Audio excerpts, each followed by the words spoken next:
Hello मेरे प्यारे बच्चों, आप सभी का अंकित एकेडमी में बहुत बहुत स्वागत है। बच्चों, मैं आपको बता दूं कि पिछले क्लास में आप सभी ने विरामावस्था और गतिक अवस्था के बारे में बहुत ही आसान तरीके से सीखा था।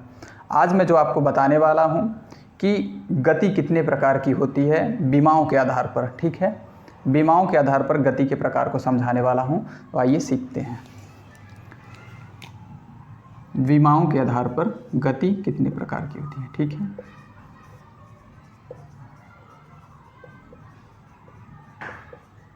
विमाओं के आधार पर गति जो होती है वो 3 प्रकार की होती है। कितने प्रकार की? 3 प्रकार की। पहला 1D, दूसरा 2D और तीसरा 3D।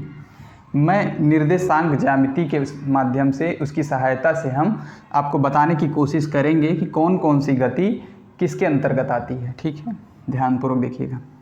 ये आपका हो गया कोऑर्डिनेट सिस्टम।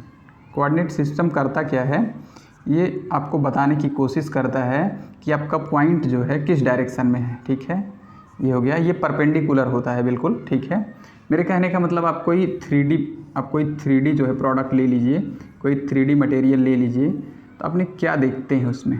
ठीक है, कभी ये हो गया आपका, मान लीजिए ये नॉर्मली एक आयत है, 2D है। ठीक है, और ये क्या है, 3D है।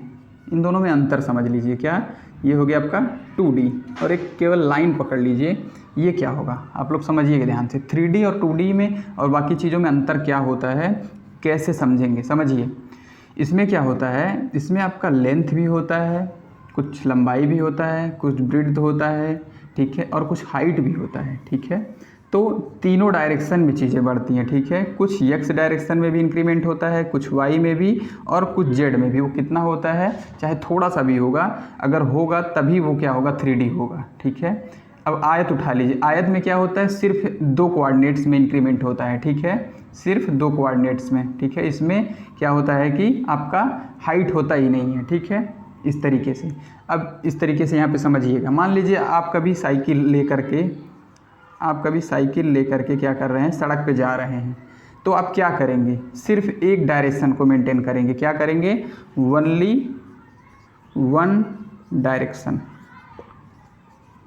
ठीक है, ओनली 1 डायरेक्शन। 2D क्या होता है, 2D ऐसा होता है कि जिसमें आप 2 कोऑर्डिनेट को, 2 एक्सिस को मेंटेन करते हैं। ठीक है, मान लीजिए आपने क्या किया, आप बैटिंग कर रहे हैं, क्रिकेटर हैं आप, तो आपने क्या किया, यहाँ से बैट से अपने बॉल को हिट किया, तो बॉल आपकी कैसे जाती है, इस तरीके से जाती है। ठीक है, तो आपने क्या देखा कि हमारा जो बॉल था उसने 2 डायरेक्शन कवर किया है। x डायरेक्शन में भी कुछ इंक्रीमेंट है और कुछ y में भी है। ठीक है, उसने कुछ हाइट भी कवर किया है और कुछ लेंथ भी कवर किया है। तो इस टाइप के मोशन को हम लोग क्या कहते हैं, 2D मोशन। आप लोग एग्जाम्पल के साथ चलिएगा, समझना है आपको। जब कभी 2 डायरेक्शन कवर हो, क्या, 2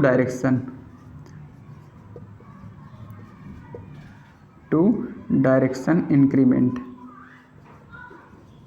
ठीक है, 2 डायरेक्शन में इंक्रीमेंट होता जाएगा तो वो 2D होगा। ठीक है, अभी मैं 3D भी आपको समझा रहा हूँ। मान लीजिए आपका कोई भी प्लेन उड़ रहा है। ठीक है, हवाई जहाज। यहाँ लिख दे रहा हूँ पहले डिफिनीशन। क्या, 3 डायमेंशनल इंक्रीमेंट। ठीक है, 3D में क्या होता है कि आपका जो बॉडी है, आपका जो पिंड है, वो तीनों डायरेक्शन में, x एक्सिस में भी, y एक्सिस में भी और z एक्सिस में, तीनों में वो आगे बढ़ता है। ठीक है, तो जहाँ पे एक डायरेक्शन कवर करेगा वो 1D, जहाँ पे 2 डायरेक्शन वो 2D, और जहाँ पे 3 डायरेक्शन वो 3D।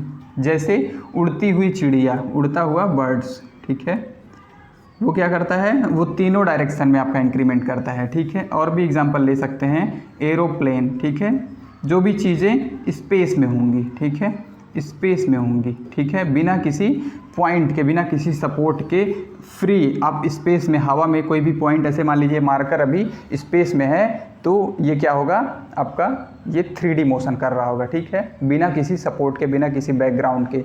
अभी ये क्या कर रहा है, ये एक डायरेक्शन में इंक्रीमेंट कर रहा है, ये 2 डायरेक्शन में। और ये प्रोजेक्टाइल मोशन जो होता है, आपका चैप्टर आप लोगों ने पढ़ा होगा, वो क्या होता है, वो 2D मोशन होता है। मोशन इन 2D करके उसका लेसन का नाम ही है। ठीक है, और ये 3D होता है। ठीक है, आज के लिए इतना ही। नेक्स्ट कॉन्सेप्ट मैं लेकर के कल की क्लास में मिलूँगा। तब तक के लिए आप लोग चैनल को लाइक शेयर और सब्सक्राइब दबा के करिएगा, जिससे अगली क्लासेस आपकी ना छूटें। धन्यवाद।